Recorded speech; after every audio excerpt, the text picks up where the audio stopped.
Seorang bapa berasa tidak senang duduk apabila mendapati anak perempuannya masih tidak pulang.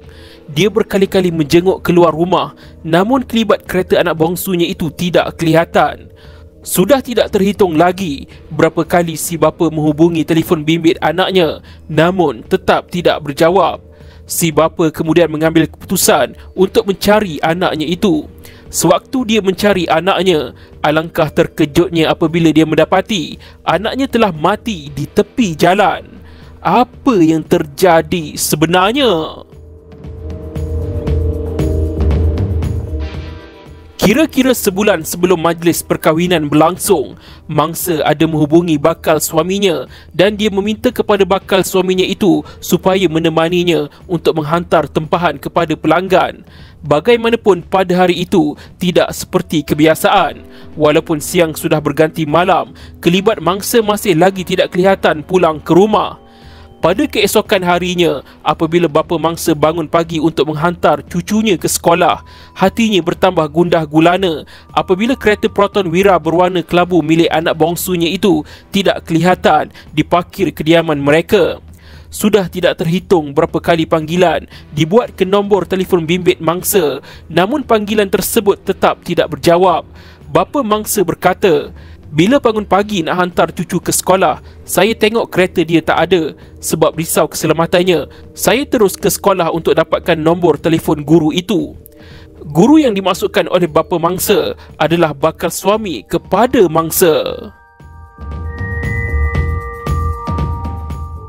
Kira-kira jam 9 pagi setibanya di kawasan sekolah, bapa mangsa dapat melihat kereta anak perempuan yang dihubunginya sejak tadi parkir di tepi jalan. Dia terus menuju ke kereta tersebut dan mendapati enjin kereta masih hidup. Ketika dia menghampiri kereta tersebut, dia mendapati anak perempuannya ada di dalam kereta. Jika melihat dari luar, dapat melihat mangsa berbaring seperti sedang nyenyak tidur dengan menurunkan tempat duduk pemandu. Bapa mangsa kemudian mengetuk tingkap kereta beberapa kali untuk mengejutkan anaknya itu, namun tiada reaksi maupun respon dari mangsa. Bapa mangsa cuba lagi mengejutkan anaknya, namun respons dari mangsa tetap sama. Si bapa mula rasa tidak sedap hati. Si bapa kemudian mengambil keputusan untuk membuka pintu kereta tersebut. Apabila berjaya membuka pintu kereta itu, si bapa berasa sangat terkejut apabila mendapati yang berada di hadapannya adalah jasad tidak bernyawa anak bongsunya. Mangsa didapati sudah keras kaku dan bermandi darah. Setelah mendapati anaknya berada di dalam keadaan yang menyayat hati, si bapa dengan segera ke balai polis untuk membuat laporan. Setelah menerima laporan tersebut, pegawai penyiasat dan pasukan forensik polis bergegas ke tempat kejadian. Pegawai penyiasat mendapati ada beberapa kecederaan di tubuh badan mangsa. Anggota forensik yang melakukan pemeriksaan di lokasi kejadian menemui mangsa dalam keadaan lengkap berpakaian dengan kepala terlentang di tempat duduk pemandu. Pemeriksaan lanjut tidak menemui barang milik mangsa maupun senjata yang digunakan oleh suspek ketika kejadian. Ini bermaksud pasukan forensik tidak menjumpai senjata pembunuhan di tempat kejadian. Mayat mangsa kemudian dibawa ke Hospital Sungai Buloh untuk proses bedah siasat. Hasil dari siasatan polis membawa kepada penahanan suspek. Ini kerana bapa mangsa melaporkan yang mangsa keluar dengan bakal suaminya iaitu suspek pada malam sebelum mayat mangsa ditemui. Setelah proses soal siasat dijalankan, suspek kemudian memandu arah polis ke kawasan Belukar untuk mencari senjata pembunuhan. Suspek dipercayai membuang senjata pembunuhan di kawasan tersebut. Senjata pembunuhan itu berjaya ditemui dan kemudiannya dihantar ke Jabatan Kimia untuk dianalisa.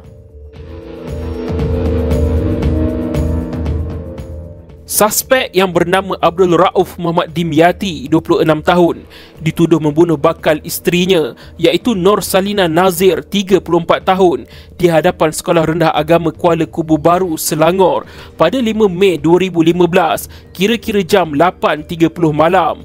Abdul Rauf didakwa di bawah Seksyen 302 Kanun Keseksaan atas kesalahan membunuh yang memperuntukkan hukuman gantung sampai mati jika disabit kesalahan. Rauf merupakan seorang guru agama yang mengajar di Sekolah Rendah Agama Kuala Kubu Baru, manakala Salina pula menjalankan perniagaan di atas talian. Salina merupakan seorang janda selepas 2 tahun bercerai dengan bekas suaminya. 2 tahun cekal mengharungi liku hidup bersendirian, naluri kewanitaan Nur Salina kembali tersentuh selepas didampingi seorang guru agama. Akhirnya, Abdul Rauf berjaya mencuri hati Salina. Hasil dari perkahwinan lalu, Salina dan bekas suaminya dikurniakan 4 cahaya mata berumur 7 hingga 14 tahun. Bergelar ibu tunggal pada usia awal 30-an dengan menggalas tanggungjawab membesarkan 4 cahaya mata yang masih kecil sudah pasti bukanlah satu tugas yang mudah. Sebagai seorang ibu tunggal, Nur Salina bekerja keras untuk membesarkan anak-anak yang masih kecil dengan menjalankan perniagaan secara online. Rauf juga didapati tidak mempunyai rekod jenayah lampau dan masih bujang. Menurut doktor pakar patologi forensik, hasil dari bedah siasat mengesahkan bahawa ada 7 kesan luka tikaman di tubuh badan si mati. Ahli patologi menemui 4 kesan tikaman di bahagian dada, 1 kesan tikaman di rusuk kiri, 1 kesan tikaman di rusuk kanan dan 1 kesan tikaman di lengan kiri. Menurut keterangan dari pegawai penyiasat, tertuduh diberkas polis di rumahnya di Jalan Songket 4, Taman Bukit Bujang, Kuala Kubu Baru, Selangor dan tertuduh mengaku telah membunuh mangsa. Tertuduh dipercayai mencapakkan pisau yang digunakan untuk menikam mangsa di belukar berhampiran dengan kawasan Sungai Tua Ulu Yam, iaitu kira-kira 30 km dari lokasi mayat mangsa ditemui.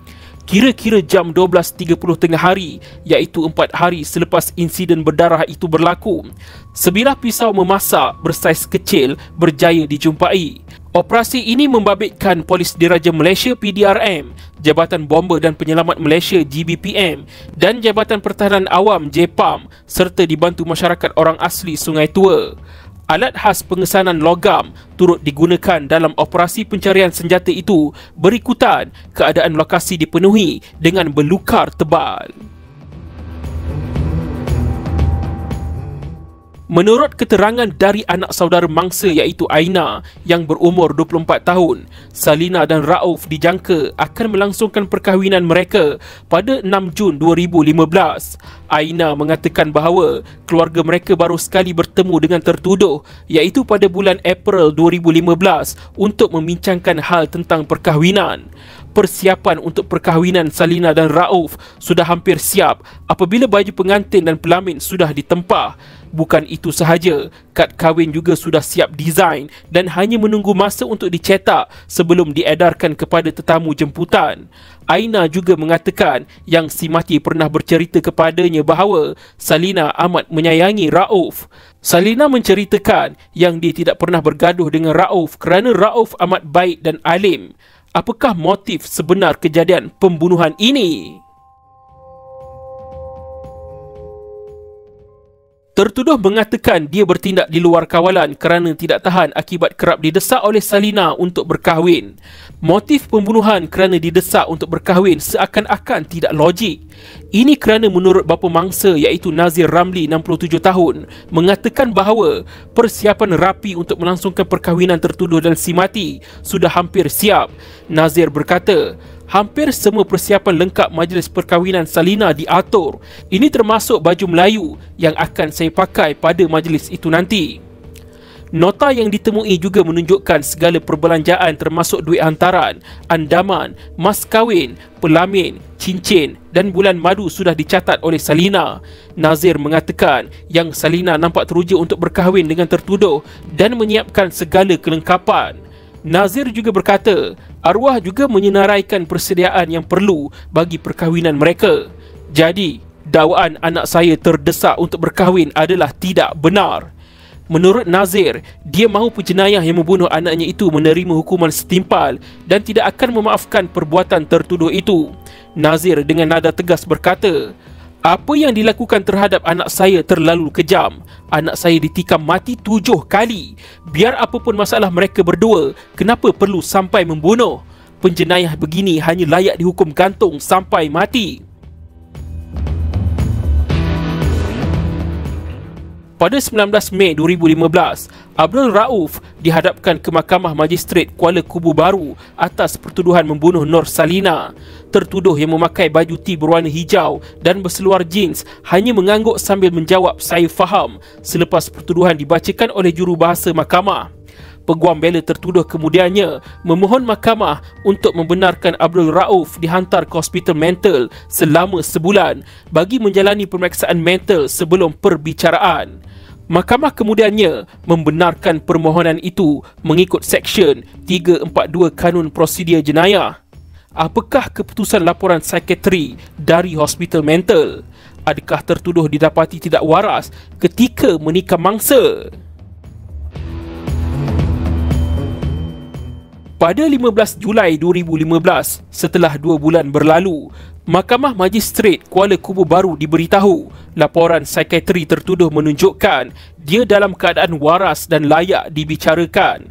Tertuduh yang hadir ke mahkamah dengan memakai baju T hijau dengan panjang dan berseluar jeans biru itu kelihatan tenang sepanjang prosiding berlangsung. Selepas 3 tahun berlalu, iaitu pada 27 April 2018, setelah diambil kira penilaian yang maksimum terhadap keterangan dan hujah dari pihak pendakwaan dan pihak pembelaan, Mahkamah Tinggi Shah Alam akhirnya mendapati wujud kes prima facie terhadap tertuduh. Ini bermaksud Abdul Rauf Muhammad Dimyati didapati bersalah membunuh Nur Salina Nazir.